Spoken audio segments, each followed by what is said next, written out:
క్రీస్తునందు దేవుని బిడలారా దయచేసి కూర్చోవాలని ప్రభు నామమున మీకు అందరికీ తెలియజేస్తూ ఉన్నాం.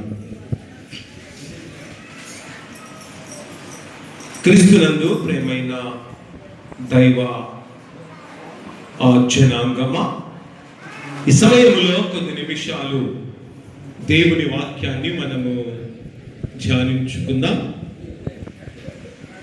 అంతకంటే ముందు ఈ యొక్క శ్రేష్టమైన సమయం, శ్రేష్టమైన జీవితాన్ని, దినమును ప్రసాదించిన ఆ దేవాది దేవునికి మొట్టమొదటిగా హృదయపూర్వకముగా ఎంతగానో కృతజ్ఞతాస్తుతులు చెల్లిస్తూ ఉన్నాం. అలాగే ఓపికతో, విశ్వాసముతో, నిరీక్షణతో, ఆశాభావముతో, మంచి మనసుతో, మారు మనస్సుతో ప్రభు సన్నిధిలో కూర్చున్న మీకందరికీ మన ప్రభువైన, మన రక్షకుడైన యేసుక్రీస్తు నామమున మీకందరికీ శుభాభివందనాలు తెలియజేస్తూ ఉన్నాం. క్రీస్తునందు ప్రేమైన దేవుని బిడలారా, నేటి సమయానికి, నేటి ఆరాధన కార్యక్రమానికి ఏర్పాటు చేయబడిన వాక్య భాగాన్ని చదవగా మనమందరము విన్నాం. అలాగే నేటి సమయానికి, నేటి ఆరాధన కార్యక్రమానికి ఏర్పాటు చేయబడిన ధ్యానాంశము, దానికంటే ఇది బెటర్ అనే ధ్యానాంశంపై కొద్ది నిమిషాలు దేవుని వాక్యాన్ని మనము ధ్యానించుకుందాం. ఏ అంశంపై మనం ధ్యానించబోతున్నామండి? దానికంటే ఇది బెటర్ అనే ధ్యానాంశంపై మనము ధ్యానించబోతూ ఉన్నాం. చూడండి, బెటర్ అనే పదం ఇది ఇంగ్లీష్ పదముగా ఉంది. ఈ పదానికి చాలా అర్థాలు ఉన్నాయి. ఏమిటి అర్థాలు అంటే, చూడండి, బెటర్ అంటే మంచిది. ఒకటి బెటర్ అంటే మంచిది. రెండోది మరింత మంచిది. మూడోది శ్రేష్టమైనది. నాలుగవది ఉత్తమమైనది, ఐదవది మెరుగైనది. ఈ పదానికి గల అర్థాలు మంచిది, మరింత మంచిది, శ్రేష్టమైనది, ఉత్తమమైనది, మెరుగైనది అని మనమందరము జ్ఞాపకము చేసుకుని వారముగా ఉండాలి. క్రీస్తునందు ప్రేమైన దేవుని బిడలారా, చూడండి, దానికంటే ఇది బెటర్. ఏది బెటరో ఏది బెటరు కాదో ఈ సమయంలో దేవుడు మనతో మాట్లాడబోతుండగా మనమందరము శ్రద్ధగా విందాం. చూడండి, మొట్టమొదటి గమనిద్దాం. అందరికంటే ఎక్కువగా దేవుని ప్రేమించుట బెటర్. ఏది బెటర్ అంట అండి? అందరికంటే ఎక్కువగా దేవుని ప్రేమించుట బెటర్. గనుక మనమందరము కూడా అందరికంటే ఏం చేయాలంట? ఎక్కువగా ఎవరు ప్రేమించాలి? దేవుని మనము ప్రేమించాలి. కానీ చాలా మందిని మనము గమనిస్తే అందరికంటే ఎక్కువగా దేవుని ప్రేమించలేని వారుగా ఉంటున్నారు. మనమందరము అలాంటి స్థితి, అలాంటి పరిస్థితి కలిగి ఉండక మన యొక్క జీవితంలో, మన యొక్క జీవిత విధానంలో ఈ లోకంలో ఉన్న వారి కంటే, ఈ లోకంలో ఉన్న మనుషుల కంటే, ఈ లోకములో ఉన్న దానికంటే, ఈ లోకములో ఉన్న మన రక్త సంబంధికుల కంటే, ఈ లోకములో ఉన్న మన తండ్రి కంటే, ఈ లోకములో ఉన్న మన తల్లి కంటే, ఈ లోకములో ఉన్న మన కుమారుని కంటే, ఈ లోకములో ఉన్న మన కుమార్తె కంటే ఎక్కువగా ఎవరిని ప్రేమించాలంట అండి? దేవుని ప్రేమించాలి. కానీ ఇవి చేయలేక మనము మనుషులను ప్రేమించే వారముగా, వ్యక్తులను ప్రేమించే వారముగా, నీకు ఇష్టమైన వాటిని ప్రేమించే వారముగా, నీ రక్త సంబంధికి నువ్వు ప్రేమించేవాడుగా, నీ తల్లిని ప్రేమించేవాడుగా, నీ తల్లిని ప్రేమించేవాడుగా, నీ కుమారుని ప్రేమించేవాడుగా, నీ కుమార్తెను ప్రేమించేవాడుగా ఉన్నావు. కానీ నువ్వు దేవుణ్ణి ప్రేమించలేని స్థితిలో ఉంటే నా స్థితి అది సరైనది కాదు, అది సరైన పద్ధతి కాదు, అది బెటర్ కాదని నమ్మి ఈ లోకములో ఉన్న నీవు, నేను అన్నిటికంటే అందరికంటే ఎక్కువగా దేవుని ప్రేమించుటయే మనకు మంచిది, అది శ్రేష్టమైనది, అది ఉత్తమమైనది మనమందరము ఎరుగువారముగా ఉండాలి. అందుకే చదవన వాక్య భాగం చదవండి. తండ్రినైనను తల్లినైనను నాకంటే ఎక్కువగా ప్రేమించువాడు నాకు పాత్రుడు కాడు. చూడండి, ఎవరు దేవునికి పాత్రుడు కాడంట? తల్లినైనను తండ్రినైనను దేవుని కంటే, తనకంటే ఎక్కువగా ప్రేమించువాడు దేవునికి పాత్రుడు కాడు. కనుక ప్రియ దేవుని బిడ్డ, నీవు నేను దేవుని పాత్రులముగా ఉండాలి. దేవునికి మనం ఇష్టకరమైన వారముగా ఉండాలి. దేవునికి మనం యోగ్యకరమైన వారముగా ఉండాలి. దేవునికి ప్రీతికరమైన వారముగా ఉండాలి అంటే మనమందరము మన తండ్రి కంటే, మన తల్లి కంటే ఎక్కువగా దేవుని ప్రేమించే వారముగా ఉండాలి. తర్వాత చదవండి. కుమారునైనను కుమార్తెనైనను నాకంటే ఎక్కువగా ప్రేమించువాడు నాకు పాత్రుడు కాడు. కనుక ఎవరైతే అయ్యో నా కుమారుడు, అయ్యో నా కుమార్తె అని ఎవరైతే దేవుని కంటే వారిని ఎక్కువగా ప్రేమిస్తారో వారు దేవునికి పాత్రులు కారు అని జ్ఞాపకము చేసుకొని ఈ రోజైనా మనము జ్ఞానోదయం కలిగి జీవించొచ్చు. ఇక నుంచి మనమందరము అందరికంటే, అన్నిటికంటే నీవు నేను దేవుణ్ణి ప్రేమించి ఆయన పాత్రులముగా ఉండాలి. ఆయనకు ప్రీతికరమైన వారంగా జీవిస్తూ దేవుడిచ్చే అత్యున్నతమైన స్థితి, దేవుడిచ్చే అత్యున్నతమైన ఆశీర్వాదం మన జీవితాల్లో మనము పొందిన వారముగా ఉండాలి. కానీ దేవుడు ఎంతగానో ఆయన ప్రేమించి ఉన్నప్పటికీ, కానీ ఆయన మనం ప్రేమించలేని స్థితిలో మనం ఉన్నాం. ఆయన ఎంతగానో ఆశీర్వదిస్తూ ఉన్నా అది గుర్తించలేక దేవుని మనము కలిగి జీవించలేకపోతున్నాం. దేవుడు ఎంతగానో కాపాడుతున్నా అది గుర్తించలేక కృతజ్ఞత లేని స్థితి మనము జీవిస్తూ ఉన్నాం.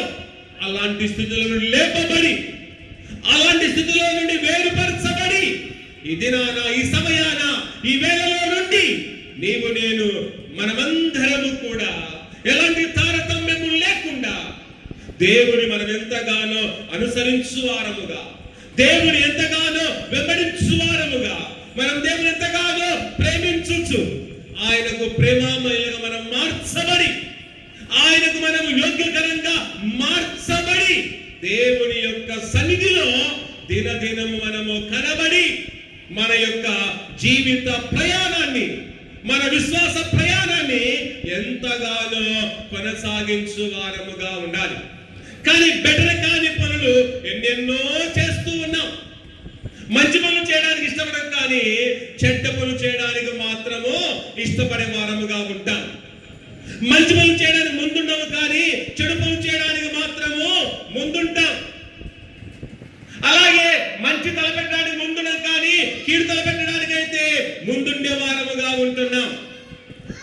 కానీ అలాంటి స్థితి అది సరైన స్థితి కాదు, అది సరైన బ్రతుకు కాదు. నమ్మి ఈ దినాన నీ నా బ్రతుకును పరిశీలన చేసుకొని, మన బ్రతుకును మనం సరి చేసుకొని, నీ నా యొక్క భక్తి జీవితములో, నీ నా క్రైస్తవ జీవితములో అందరము కూడా దేవుని వారము, మనమందరము దేవుని చెందిన వారము కనుక అందరికంటే ఎక్కువగా మన దేవుని ప్రేమించి, ఆయన ప్రేమను, ఆయన పరిపూర్ణత మన జీవితములో మనము పొందిన దైవ బిడలముగా, దైవ జనాంగముగా మనమందరం ఉండాలని ప్రభు నామమున తెలియజేస్తూ ఉన్నాం.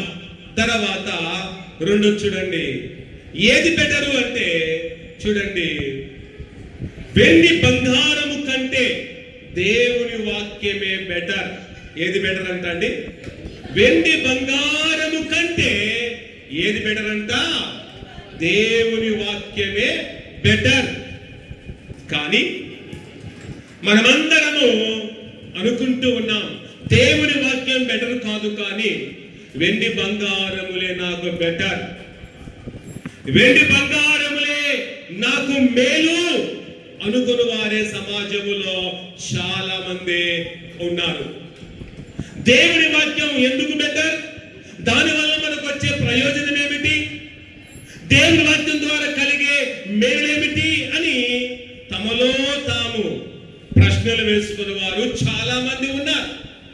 అదే వెండి బంగారం ఉంటే అది మనకు మేలు కదా, వెండి బంగారం ఉంటే అదే మనకు బెటర్ కదా, వెండి బంగారం ఉంటే అదే మనకు ప్రయోజనము కదా, వెండి బంగారం ఉంటే అదే మనకు లాభం కదా, వెండి బంగారం ఉంటే అవి ధరించుకుంటాము కదా, వెండి బంగారం ఉంటే మనకు ఘనత కదా అని వెండి బంగారాలనే బెటర్ అనుకొని బ్రతికే వారు సమాజములో కోకొల్లలుగా ఉన్నారు. కానీ అది బెటరు కానే కాదు. వెండి బంగారముల కంటే దేవుని వాక్యము చాలా బెటర్ఫుల్ గా ఉంది. వెండి బంగారముల కంటే దేవుని వాక్యము ఎంతో ఘోరమైనదిగా ఉంది. అందుకే దేవుని వాక్యమును కలిగి జీవించాలి. వెండి బంగారములకు దేవుని వాక్యానికి ఉన్న వ్యత్యాసం ఏమిటో తెలుసా? వెండి బంగారములను బ్రతికించలేవు, దేవుని వాక్యం నిన్ను బ్రతికిస్తూ ఉంది.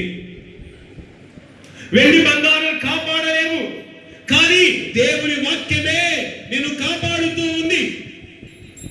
వెండి బంగారములు నీకు ఏది చేయలేవు, కానీ దేవుడిని జీవితంలో అన్ని మెరులే చేస్తూ ఉన్నాడు. అందుకే ఆయన వాక్యమే మనకు బెటర్ అని నమ్మి ఆయన వాక్యమును పెడచెవున పెట్టక దేవుని వాక్యమును దినదినము మనము ధ్యానించాలి.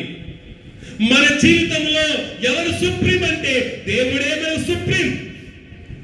ఎవరి మాట మన జీవితంలో సుప్రీం అంటే దేవుని మాటనే ఒక సుప్రీంగా ఎంచుకొని దేవుని మాట అనగా దేవుని వాక్య ప్రకారముగా మనము జీవించాలి. కనుక ప్రియనేస్తమా, ఇంతవరకు వెండి బంగారములే నాకు మేలని నువ్వు మోసపోతున్నావా? వెండి బంగారములే నాకు క్షేమమని నువ్వు నష్టాల బాటలో ఉంటే ఈ దినము నుండి వాటి వైపు చూడక, వాటి వైపు ఆకర్షణం కాక, వాటిని మనం ధరించుకొని మురిసిపోక, దేవుని వాక్యాన్ని ధరించుకొని నువ్వు మురిసిపో.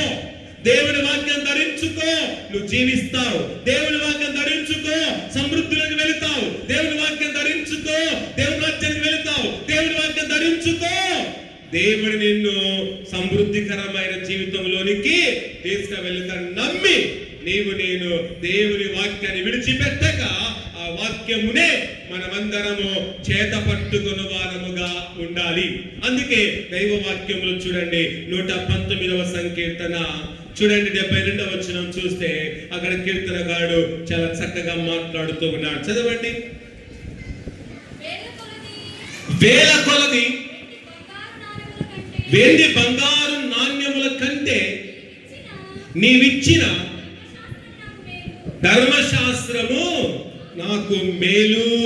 ప్రేమైన దేవుని బిడ్డలారా, ఇక్కడ కీర్తనగాడు మాట్లాడుతున్నాడు. ఏది మేలు అంటండి? వేల కొలది వెండి బంగారు నాణ్యముల కంటే. చెప్పండి అమ్మా, ఏది మేలంట? వేల కొలది వెండి బంగారు నాణ్యముల కంటే నీవిచ్చిన ధర్మశాస్త్రము నాకు మేలు. ధర్మశాస్త్రం అనగా దేవుని వాక్యము. కనుక దేవుని వాక్యమే నాకు మేలు, దేవుని వాక్యమే నాకు బెటర్ అని కీర్తనకాడు గుర్తించాడు. నువ్వు గుర్తిస్తున్నావా? అది మనం గుర్తించలేని వారముగా జీవిస్తూ ఉన్నాం. కనుక మనమందరము కూడా ఎక్కువగా దేనిపై ఆశ పెంచుకుంటున్నాము అంటే చూడండి, ధనముపై, బంగారుపై, ఆభరణాలపై ఎక్కువగా మనము ఆశ పెంచుకొనుచూ ఉన్నాం. ఇవన్నీ మనకు శాశ్వతమా అంటే ఇవి శాశ్వతమైనవి కాదు, అశాశ్వతమైనవి. కనుక మనము అశాశ్వతమైన వారమే, బంగారు ఆభరణములు కూడా అశాశ్వతమైనవే. కానీ మనం ఏం చేస్తున్నామంటే వాటికి ఇచ్చినంత ప్రియారిటీ, వాటికి ఇచ్చినంత మర్యాద మనము దేవునికి గాని దేవుని వాక్యం గాని ఇవ్వలేకపోతున్నామంటే ఎంత దుర్భరమైన బ్రతుకు మనము కలిగి జీవిస్తున్నామో ఒకసారి మనము ఆలోచించు వారముగా ఉండాలి. కనుక ప్రియ దేవుని బిడ్డలారా, ప్రియ విశ్వాసులారా, నా జీవితంలో దేనికి స్థానం ఉండాలి అంటే దేవుని వాక్యానికే స్థానం ఉండాలి. దేవుని వాక్యం నీలో లేకపోతే నువ్వు వ్యర్థుడవే. దేవుని వాక్యం నీలో లేకపోతే నువ్వు బ్రతికి ఉన్నా చచ్చిన శవం లాంటి వాడవే, శవం లాంటి దానవే జ్ఞాపకం చేసుకోవాలి. దేవుని వాక్యం నువ్వు కలిగి ఉండకపోతే నీ జీవితంలో ఏది జరగబోదు గనక నీ జీవితంలో ఏదైనా జరగాలన్నా, ఏదైనా పొందాలన్నా దేవుని వాక్యాన్ని ఉంచుకోవాలి, దేవుని వాక్యాన్ని చదవాలి, దేవుని వాక్యాన్ని పఠించాలి, దేవుని వాక్యాన్ని ప్రకటిస్తూ ఉంటే వద్దన్న మేలు నీ జీవితంలో జరిగిపోతూ ఉంటాయి. వద్దన్న దేవుని జీవితంలో సమృద్ధిని అనుగ్రహిస్తూ ఉన్నాడు. కనుక ప్రియ బిడలారా, నా జీవితంలో మనమందరము నేర్చుకునవలసిన ఆత్మీయ పాఠం ఏమిటంటే, మన జీవితంలో నేర్చుకునవలసిన గుణపాఠం ఏమిటంటే, ఒకవేళ తెలుసో తెలియక బంగారాభరణాలకు మనము లొంగిపోయి, ఒకవేళ బంగారు నాణ్యములకు మనము పడిపోయి, ఒకవేళ నీ స్థితిని, నీ క్యారెక్టర్ను కోల్పోతూ ఉంటే ఇక నుంచి ఆ బంగారు నాణ్యముల వైపు చూడకుండా, ఈ లోక వైపు చూడకుండా, ఈ లోకాశల వైపు చూడకుండా, ఈ లోక శరీరాశల వైపు మనము మళ్ళకుండా దేవుని వైపు మళ్ళీ దేవుని నామముని స్మరణ చేసుకొని దేవుని యొక్క సన్నిధిలో నిత్యము మనము కనబడి ఆయన వాక్యాన్ని పరిపూర్ణంగా ధ్యానించొచ్చు, పరిపూర్ణమైన బిడగా మార్చబడి, పరిపూర్ణమైన కుమార్తెగా మార్చబడి దేవుని యొక్క బిడ్డలుగా ఈ లోకంలో కనబడమే మనకు మేలు. అదే బెటర్ జీవితం అని మనం అందరము గుర్తించు వారముగా ఉండాలి. తర్వాత మూడవ విషయం చూడండి, దానికంటే ఇది బెటర్. ఏది బెటర్ చూడండి, భక్తిహీనులతో ఉండుట కంటే దేవునితో సహవాసము కలిగి ఉండుట బెటర్. ఏది బెటర్ అంటే అండి, భక్తిహీనులతో ఉండుట కంటే దేవునితో సహవాసము కలిగి ఉండుటయే బెటర్, మంచిది అని మనమందరము గుర్తించి, ఇంతవరకు గుర్తించలేక నువ్వు భక్తులతోనే ఉంటున్నావేమో, భక్తులతోనే నడుస్తూ ఉంటే, భక్తులతోనే నీ బ్రతుకులు కొనసాగిస్తూ ఉంటే, భక్తులతోనే నువ్వు సాంగత్యం చేస్తూ ఉంటే, అలాంటి సాంగత్యం, అలాంటి స్నేహం ఈ దినాన అది మంచిది కాదు అనేది. అలాంటి సాంగత్యాన్ని, స్నేహాన్ని వదిలిపెట్టి దేవునితోనే సహవాసము చేసేవారముగా ఉండాలి. దేవునితో సహవాసం అనేది గొప్ప ఆశీర్వాదం. దేవునితో సహవాసం చేయడమే గొప్ప ఐశ్వర్యం. దేవునితో సహవాసం చేయడమే గొప్ప ధన్యత. దేవునితో సహవాసం చేసే విషయములో మనము రాజీ పడకుండా దేవునితోనే సహవాసం, దేవునితోనే సాంగత్యం, దేవునితోనే నడవడం, దేవునితోనే మాట్లాడడం, దేవునితోనే ఏకీభవించే వారముగా ఉండాలి. అది నిజమైన క్రైస్తవ జీవితం, అది నిజమైన విశ్వాస జీవితం అని గుర్తించాలి. అలా గుర్తించలేక భక్తులతో సహవాసం చేస్తారు, కానీ మరలా దేవునితో సహవాసం చేయాలని ట్రై చేసేవారు చాలా మంది ఉన్నారు.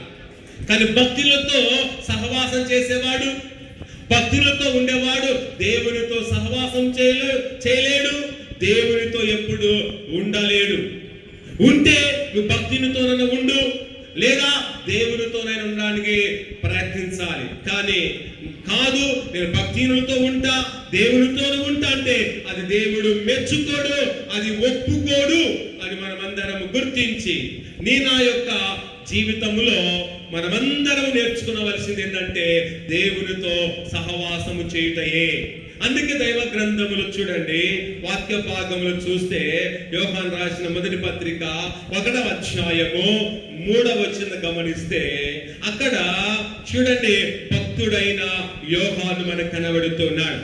భక్తుడైన యోహాను చూడండి, భక్తులతో సహవాసం చేయక, దుష్టులతో సహవాసం చేయక, పాపులతో సహవాసం చేయక, అపవాసకులతో సహవాసం చేయక, తుంటలతో సహవాసం చేయక, అల్లరితో కూడిన వారితో సహవాసం చేయక, కేవలం ఎవరితో సహవాసం చేశాడంట? దేవునితో సహవాసం చేశాడు. మనము కూడా దేవునితోనే సహవాసం చేయాలి, కానీ ఎవరితో సహవాసము చేసినా నీకు ఫలితము లేదు. నువ్వు ఎవరితో సహవాసము చేసినా అందరూ మోసగాళ్ళే. ఈ లోక మనుషులందరూ కూడా మోసం చేసేవారే, కానీ మంచి చేసేవారు కొందరు ఉంటారు, కొందరు ఉండరు. బయటికేమో చాలా చక్కగా కనబడుతూ ఉంటారు, బయటికేమో చాలా మంచి వారు కనబడుతుంటారు, బయటికేమో తివి మాటలు మాట్లాడతారు, కడుపులో కత్తెరలు ఉంచుకొని బయటికి తివి మాటలు మాట్లాడేవారు చాలా మంది ఉన్నారు. అలాంటి వ్యక్తులను మనం గుర్తించడం కష్టం, కానీ గుర్తించడము నేర్చుకోవాలి. ఎవరు ఎలాంటి వారు, ఎవరు ఎలా ఉన్నారు అని గుర్తిస్తే మంచిది.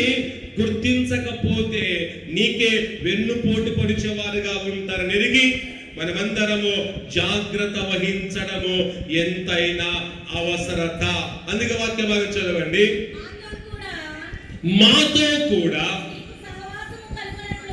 మీకు సహవాసము కలుగునట్లు మేము చూసిన దానిని, వినిన దానిని మేము తెలియచేస్తున్నాము. మా సహవాసం అయితే, మన సహవాసం అయితే తండ్రితో కూడాను ఆయన కుమారుని యేసుక్రీస్తుతో కూడాను ఉన్నది. ఇక్కడ అంటున్నాడు, మా సహవాసం అయితే తండ్రితో కూడాను ఆయన కుమారుడైన యేసుక్రీస్తుతో కూడా ఉన్నది. కానీ యోహాను యొక్క సహవాసం ఎవరితో ఉందంట? తండ్రితోనూ ఆయన కుమారుడైన క్రీస్తుతో సహవాసం కలిగి ఉన్నాడు. మనం ఎవరితో సహవాసం కలిగి ఉన్నాం? మన తండ్రి అయిన దేవునితో సహవాసం కలిగి ఉన్నామా? అలాగే యేసుక్రీస్తుతో సహవాసం కలిగి ఉన్నామా లేదా అని ఒకసారి ఆలోచన చేసి, ఇతరులతో సహవాసం చేసి ఒకవేళ చెడిపోయామేమో, ఇతరులతో సహవాసం చేస్తుంటే వారు నిన్ను ఇబ్బందులు పెట్టినవచ్చు, ఇతరులతో సహవాసం చేసి ఉంటే ఏదో రకంగా నేను మోసం చేసినవచ్చు, ఇతరులతో సహవాసం చేసి ఉంటే ఏదో ఒక రకంగా నిన్ను ఇబ్బందులు పెట్టినవచ్చు, ఇతరులతో సహవాసం చేసి ఉంటే మంచోడని సహవాసం చేస్తే నీ కిందికే నీళ్లు తీసుకొచ్చాడేమో. జాగ్రత్త వహించి నీవు నేను కూడా ఈ లోకములో ఉన్న వ్యర్థులతో, ఈ లోకములో ఉన్న మనుషులతో, ఈ లోకములో ఉన్న భక్తిహీనులతో, ఈ లోకములో ఉన్న దుర్మార్గులతో, ఈ లోకములో ఉన్న మోసగాళ్లతో సహవాసం చేయటం కంటే దేవునితో సహవాసం చేయటయే మనకు మేలు.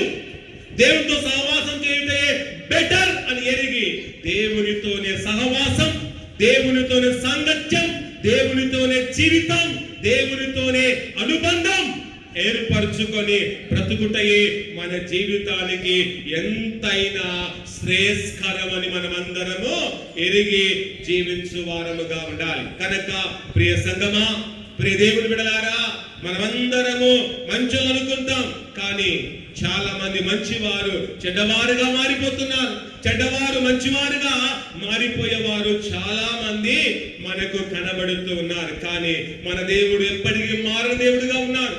మన దేవుడు ఎప్పటికీ మంచివాడే. ఆయన వాక్యము కూడా చాలా మంచిదే. ఆయన సన్నిధి కూడా ఎంతో మంచిది. ఇవన్నీ మారనివి. మన దేవుడు మారడు, ఆయన సన్నిధి మారదు, ఆయన వాక్యము మారదు.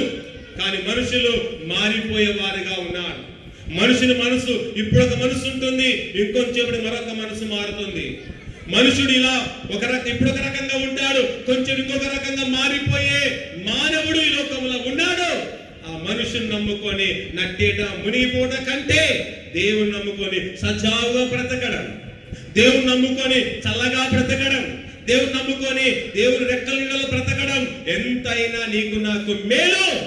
అది మనం గుర్తించి బ్రతకడం మనము నేర్చుకోవాలి. తర్వాత 4వ విషయం చూడండి, దానికంటే ఇది బెటర్. ఏది బెటర్ తెలుసా? మనుషుల సహాయం అడుగుట కంటే దేవుని ఆశ్రయించుట బెటర్. ఏది బెటర్ అంటండి? ఏది బెటర్ అంట? మనుషుల సహాయం అడుగుట కంటే దేవుని ఆశ్రయించుట బెటర్, మంచిది. కనుక ప్రియ దేవుని బిడ్డలారా, నీవు నేనేం చేస్తామంటే ఎక్కువగా మనము మనుషుల సహాయమే కోరుకుంటాం. మనుష్యుడు ఏమైనా స్థిరమైన వాడా అంటే మనుషుడు నరపుత్రుడు. అంతలో ఉంటాడు, అంతలో మాయమైపోతాడు. మాయమైపోయే ఆ మనుషుల సహాయం కూడా అంతే.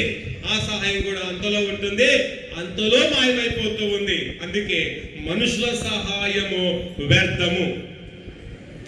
మనుషుల సహాయము నీళ్ళ మీద మూట లాంటిదే.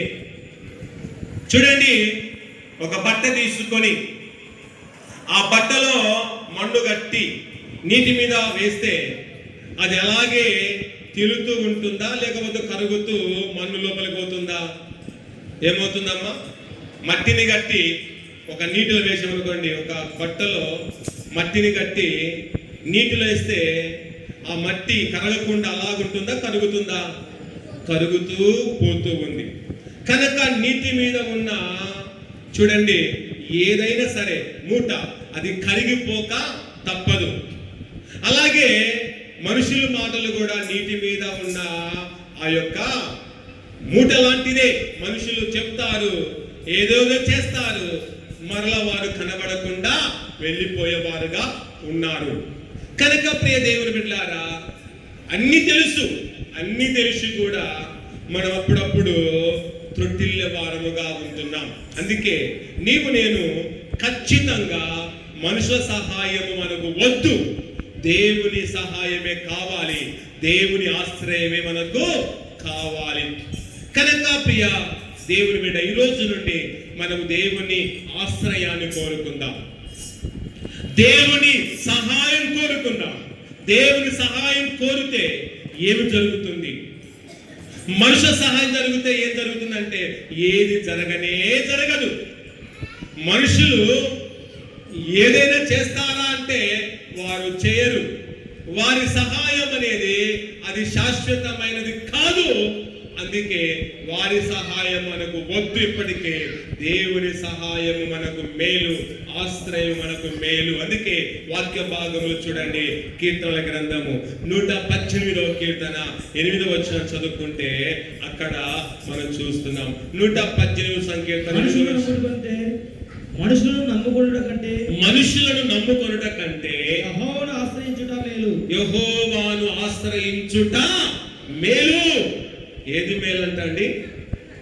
ఏది మేలంట చెప్పాలి? ఏది మేలంట? యెహోవాను ఆశ్రయించుట మేలు. యెహోవాను ఆశ్రయించుట బెటర్ అని నమ్మి యెహోవాను మాత్రమే మనము ఆశ్రయించు వారముగా ఉండాలి. చూడండి, ఈ చదవైన వాక్య భాగాన్ని మనం చక్కగా పరిశీలిస్తే మనుషులు నమ్ముకొనుట కంటే, ఎవరు నమ్ముకొనుట కంటే? మనుష్యులను నమ్ముకొనుట కంటే. ఈ లోకంలో మనుషులు అనేవారు చాలా మంది ఉన్నారు. ఒకరు కాదు, ఇద్దరు కాదు. మనుషులు అనేవారు చాలా మంది ఉన్నారు. వారిని నమ్ముకొనుట కంటే, వారిని నమ్ముకొనుట కంటే అంటే వారి వలన ఏది కూడా జరగదని దేవుని యొక్క ఉద్దేశం. వారి వలన ఏ మేలు లేదని దేవుని యొక్క ఉద్దేశం. వారి వలన ఏ ఫలితము లేదని దేవుని యొక్క ఉద్దేశం. వారి వలన ఏది జరగదని దేవుని యొక్క ఉద్దేశం. కనుక అందుకే మనుషులు నమ్ముకొనుట కంటే యెహోవాను ఆశ్రయించుట మేలు. అందుకే యెహోవాను మనం ఆశ్రయించుటయే మనకు మేలు అని నమ్మి యెహోవాను మనము ఆశ్రయిద్దాం. ఆయన ఆశ్రయించు వారు బ్రతుకుదురు. ఎవరు బ్రతుకుతారంట? ఆయన ఆశ్రయించు వారందరూ కూడా బ్రతుకుతారు. ఆయన ఆశ్రయించని వారికి బ్రతుకు లేదు. ఆయన ఆశ్రయించని వారికి జీవితము లేదు. ఆయన ఆశ్రయించిన వారికి మరణమే శరణ్యం కానీ జీవం అనేది ఉండదు గనక అందుకే నా జీవితంలో దేవుని ఆశ్రయించి ఈ లోకంలో చాలా క్షేమంగా బ్రతుకుతాం. ఆయన ఆశ్రయ సహాయాన్ని పొందుకొని జయ జీవితాన్ని మనము పొందిన వారముగా ఉండాలి. దైవ గ్రంథంలో మనం చూస్తే చాలా మంది మనుషు సహాయం మాకు వద్దు, దేవుని సహాయం కావాలని దేవుని సహాయం కోరుకున్న వారు ఉన్నారు. మనుషుల ఆశ్రయం వద్దు, దేవుని ఆశ్రయమే కావాలని ఆశ్రయాన్ని దేవుని ఆశ్రయం కోరుకొని చాలా మంది విజయం పొందిన వారుగా ఉన్నారు. జయం పొందిన వారు చాలా మంది దైవ గ్రంథంలో కనబడుతున్నారు. వారిలో ఒకరిని మనం జ్ఞాపకం చేసుకున్నట్లయితే యూదా రాజు అయిన ఆసాను మనం చూస్తూ ఉన్నాం. యూదా రాజు అయిన ఆస చూడండి, దేవుని సహాయము కోరుకొని, దేవుని తోడ్పాటు కోరుకొని కూషీల మీదకి యుద్ధానికి వెళ్ళగా కూషీల పైన దేవుడు అతనికి విజయాన్ని ప్రసాదించినట్లు, జయము ప్రసాదించినట్లు దైవ గ్రంథములో మనం చూస్తూ ఉన్నాం. అందుకే చూడండి, వాక్య భాగములు గమనిస్తే 2వ దినవృత్తాంతాల గ్రంథము 14వ అధ్యాయము 22వ వచనం గమనిస్తే అక్కడ మనకు ఆసారాజు కనబడుతున్నాడు. ఇతడు యూదా వారికి రాజుగా ఉన్నాడు. ఇతడు యూదా వారిని 41 సంవత్సరాలు ఏలినవాడిగా ఉన్నాడు. ఆసానకు అర్థం ఏంటంటే వైద్యుడు, స్వస్థత పరచువాడు. ఆసానకు అర్థం ఏంటంట? వైద్యుడు, స్వస్థత పరచువాడు అనే అర్థం. కనుక ఆస రాజైనప్పటికీ తన సైన్యాన్ని నమ్ముకోలేదు. అతను రాజైనప్పటికీ తన సింహాసనాన్ని నమ్ముకోలేదు. అతను రాజై ఉన్నప్పటికీ తన బలాన్ని నమ్ముకోలేదు. అతను రాజై ఉన్నప్పటికీ తన అమ్ముల పొదు నమ్ముకోలేదు. అతను రాజై ఉన్నప్పటికీ తన దగ్గర ఉన్న ధనాన్ని నమ్ముకోలేదు. అతను రాజై ఉన్నప్పటికీ తన దగ్గర ఉన్న డాలు నమ్ముకోలేదు. అతను రాజై ఉన్నప్పటికీ అతని దగ్గర ఉన్న కత్తులు, కటారాలు నమ్ముకోలేదు. కేవలము దేవుని మాత్రం నమ్ముకున్నాడు. దేవుని సహాయాన్ని మాత్రం నమ్ముకొని ఆయన దేవుని సహాయాన్ని కోరుకొని యుద్ధానికి వెళ్ళిన వాడుగా ఉన్నాడనేది అక్కడ మనం చూస్తున్నాం. చంద్ర వాక్య భాగం 2వ దినవృత్తాంతాల గ్రంథం చూడండి, 14వ అధ్యాయము 11వ వచనం నుండి చదువుకుందాం. ఆసా తన దేవుడైన యెహోవాకు మొరపెట్టి యెహోవా విస్తారమైన సైన్యము చేతిలో ఓడిపోకుండా బలము లేని వారికి సహాయము చేయుటకు నీకన్నా ఎవరు లేరు. మా దేవా యెహోవా మాకు సహాయము చేయము, నిన్నే నమ్ముకున్నాము. ఎవరు ప్రార్థిస్తున్నాడండి? యెహోవా మాకు నీవు సహాయము చేయము, నిన్నే నమ్ముకున్నాము.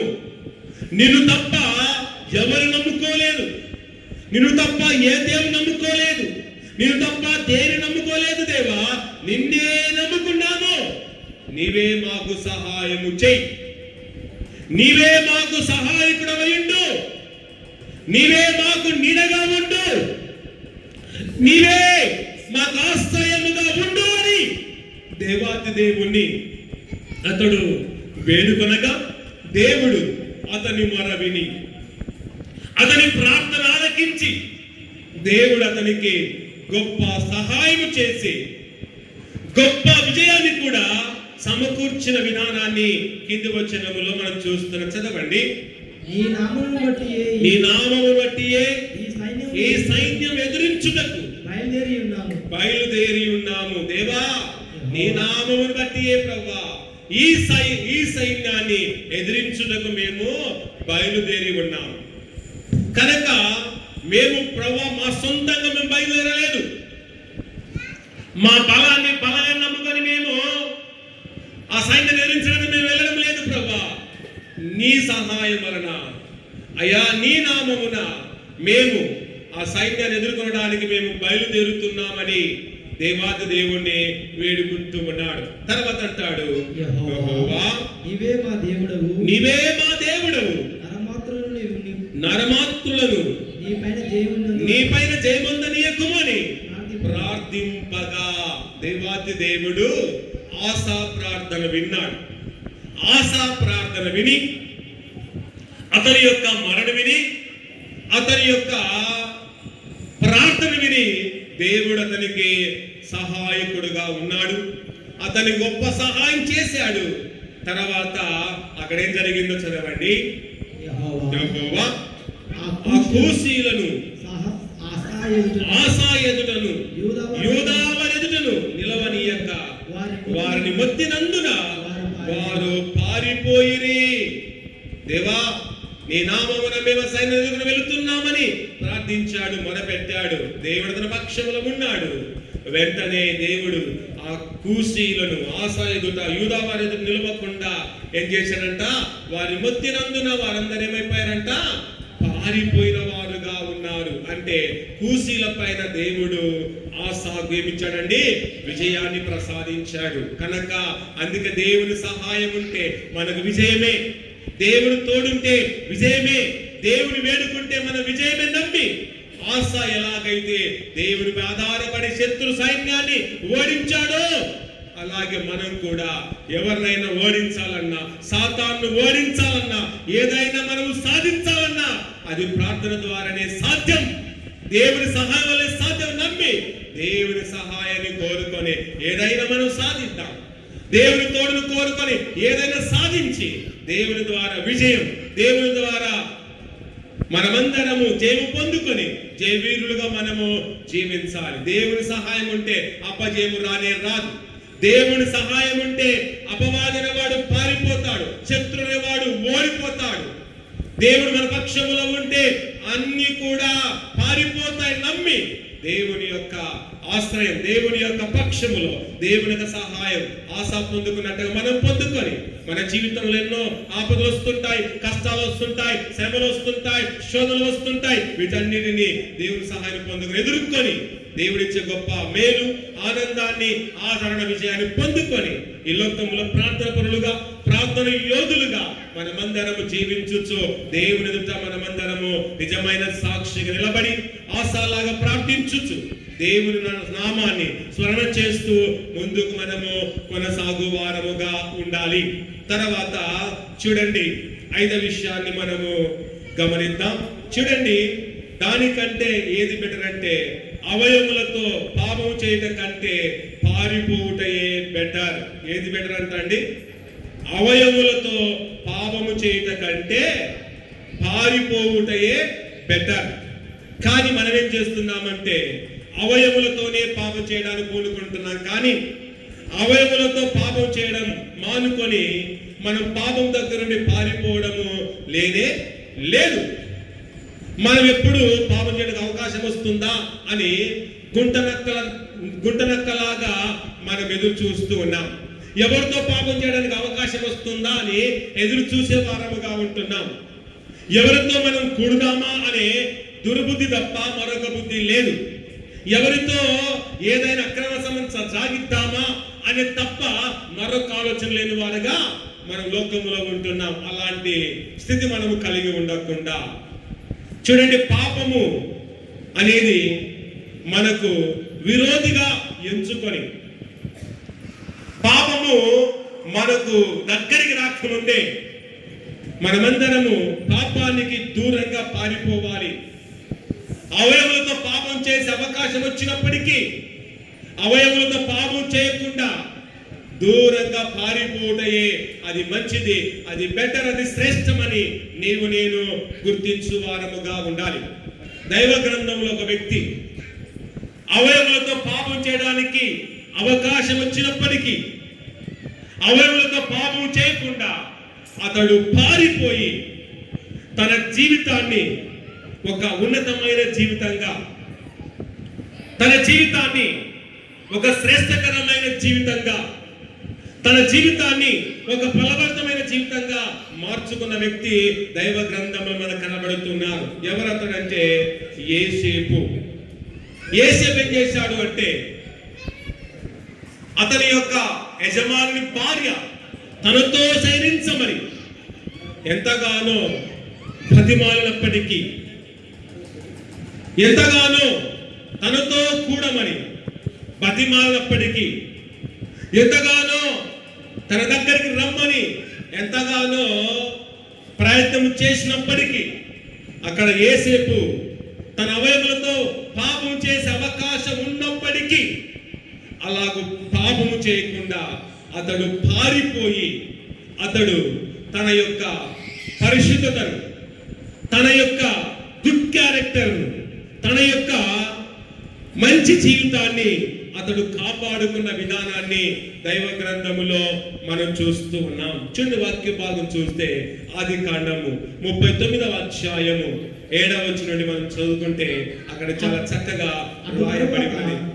అటు తరువాత అతని యజమానుని భార్య యోసేపు మీద కన్ను వేసి చూడండి, అతని యజమాని భార్య ఏం చేసిందంట? తన యజమాని మీద ఏం వేసిందంట? కన్ను వేసింది.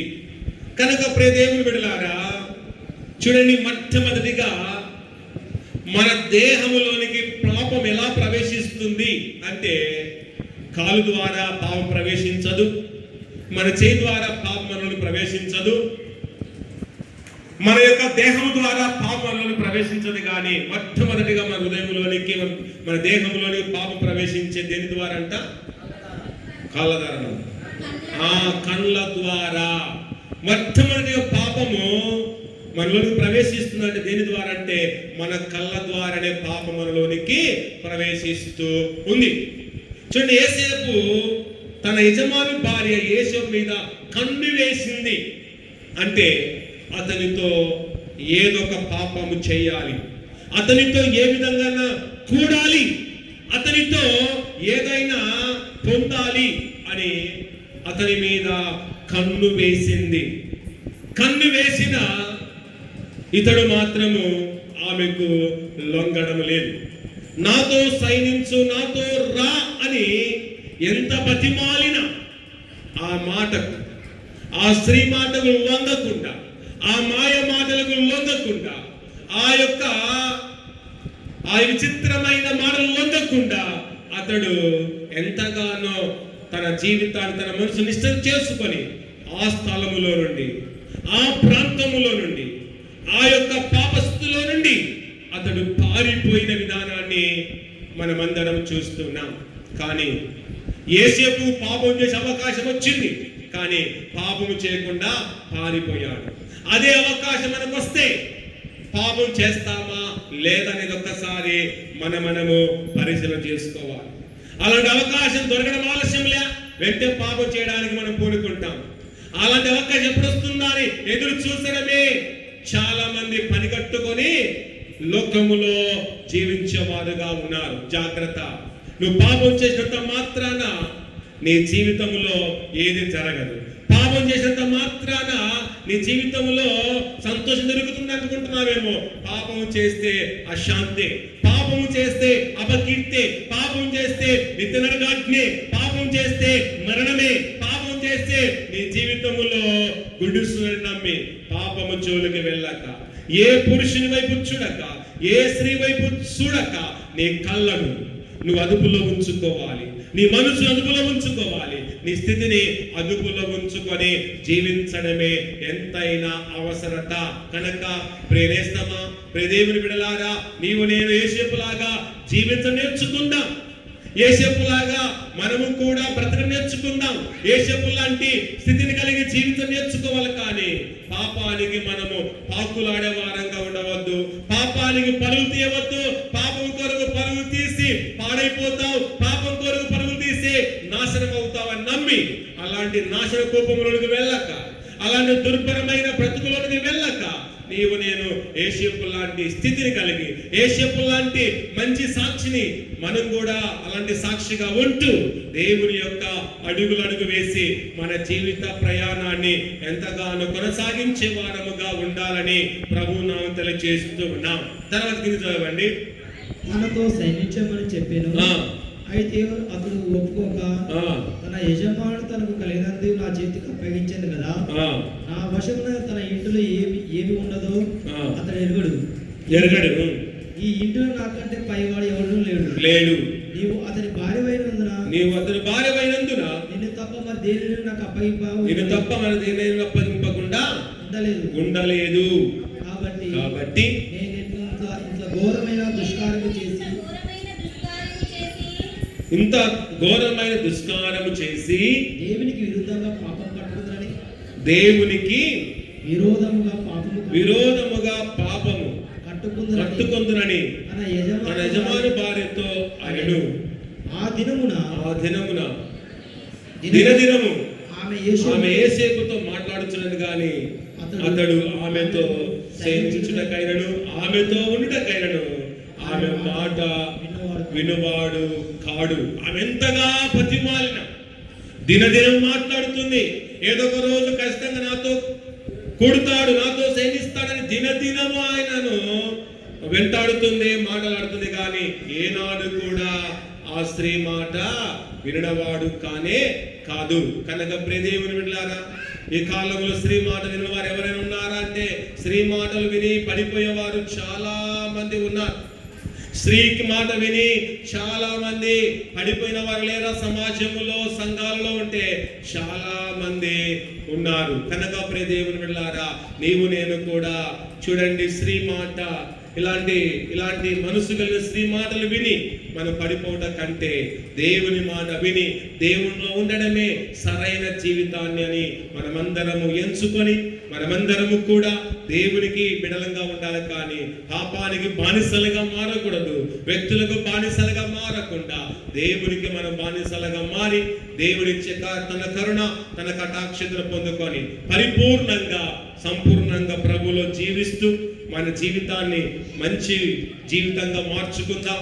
బెటర్ జీవితాన్ని మనము కలిగి జీవించుచు దేవుని యొక్క సన్నిధిలో మనము కనబడుతూ ఉన్న వాటిని మనమందరము కూడా వ్యర్థమైన వాటిని వదిలిపెట్టి దేవుని కలిగి దేవుని యొక్క వాక్యాన్ని కలిగి జీవించుచు మన జీవితాన్ని దేవునికి సంపూర్ణంగా సమర్పించుకొని మన జీవితంలో మంచి వాటిని అనుసరించు వారిగా ఉందాం.